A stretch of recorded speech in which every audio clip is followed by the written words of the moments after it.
नहीं, 8 तारीख को हम संविधान संवाद ये 5वां करने जा रहे हैं। पहले स्टार्टिंग हमारी सीतापुर से हुई थी और सोनभद्र, हमारे लखनऊ, आगरा और बनारस 8 तारीख को होगा शास्त्री घाट पे 11 बजे।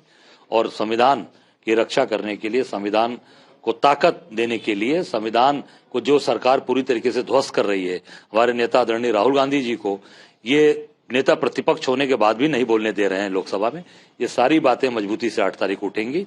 और निश्चित तौर से जो आज बनारस में भी जो अत्याचार अन्याय इन्होंने किया है, ये सारी बात हम 8 तारीख को रखेंगे। उसमें हमारे राष्ट्रीय प्रभारी अविनाश पांडे जी, हमारे पवन खेरा जी जो राष्ट्रीय हमारे चेयरमैन है मीडिया के, सुप्रिया जी, और हमारे 5 सांसद इमरान मसूद जी से लेकर उज्जवल रमण जी, राकेश राठौर जी, हमारे केएल शर्मा जी, तनुज पूनिया जी और सभी नेतागण यहाँ रहेंगे।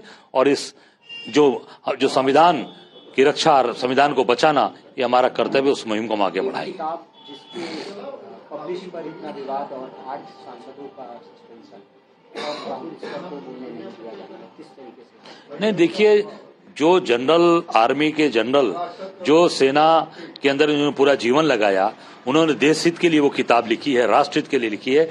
सरकार को लग रहा है कि सरकार की नाकामियों को उन्होंने लिखा है, तो इस नाते सरकार उसको पब्लिश नहीं होने दे रही है। पर देश हित के लिए सेना का जिन्होंने पूरे जीवन भर समर्पण के साथ काम किया है, उस किताब को तत्काल पब्लिश कराया जाए और हमारे नेता राहुल गांधी जी को बोलने दिया जाए। जनरल नरवाणे की जो वो बात कहना चाहते हैं, किताब का अंश बोलना चाहते हैं, उसको बोलने, पूरा देश सुनना चाहता है, पूरा देश जानना चाहता है, तत्काल हमारे नेता राहुल गांधी जी को बोलने दिया जाए और उस किताब को पब्लिश कराया जाए। 8 सांसदों को भी सस्पेंड, उनका भी सस्पेंशन निरस्त हो और उनको तत्काल, उनको सम्मान से वहां उनको यथाचित स्थान मिले।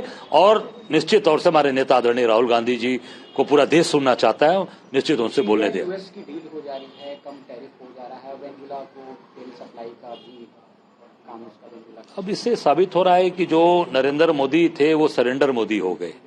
आप देख सकते हैं, जो पहले ये तेल लेते थे रशिया से, ट्रंप ने इनको धमकाया तो वहां से भी हट गए। ईरान से भी कह दिया कि नहीं लेना है। वेनेजुएला से तेल लेने का मतलब कि अमेरिका से लेंगे, अमेरिका के अधीन हो गया वेनेजुएला। तो इससे साबित हो रहा है कि पूरी तरीके से अमेरिका के सामने नरेंद्र मोदी सरेंडर मोदी हो गए। एक आखिरी सवाल, केजीएमयू में आप गए थे और वहाँ पे एक नोटिस भी है, लेजर एक्शन की तैयारी। नहीं, नोटिस वहां पहले दे दी गई थी और वो जो मखदूम शाह का मजार है वो 500-600 साल पुराना है। जब केजीएमयू नहीं था तब से वो स्थान है। और जहां तक मेरी जानकारी है कि बहुत ही वो एक पवित्र स्थान और बहुत ही धार्मिक स्थान है, जहां पूरे देश और विदेश के लोग वहां आकर अपनी दुआ करते हैं, जब दुआ कबूल होती है। तो निश्चित तौर से उस स्थान को और संरक्षित किया जाए और उसकी भव्यता को बरकरार रखा जाए। मूवी आ रही है जिसको लेकर विवाद चल रहा है और साथ ही सफाई सिलेक्शन भी आ रहा है, तो कांग्रेस किस तरीके से? देखिए, पूरी तरीके से शंकराचार्य का अपमान किया, शंकराचार्य को अपमानित किया। वहां पे वेद पाठी बच्चों की चुटिया खींचकर मारी गई, गिरुआ वस्त्र फाड़ा गया, एक बुजुर्ग सन्यासी को जूते से मारा गया। इससे बड़ा अपमान क्या होगा ब्राह्मणों का? मुझे लगता है कि निश्चित तौर से ये सरकार जाने वाली है और सरकार जानबूझकर इस तरीके की टारगेट कर रही है। पर जो आज ब्राह्मणों का अपमान किया है, चाहे वो मंगल पांडे ने जब 1857 का गदर उठाया, चाहे वो धनानंद ने चाणक्य का अपमान किया, तो उनको जाना पड़ा और अंग्रेजों को भी हिंदुस्तान से भागना पड़ा।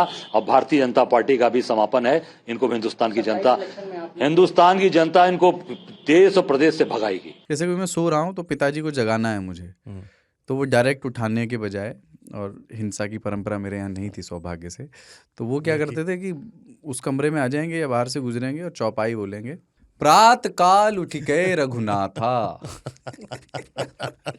मात पिता गुरु नावही माता। कभी कभी मैं गुस्से में उठ करके अरे पापा चरण स्पर्श किया और सो गया। मैंने कहा अब मत उठाना।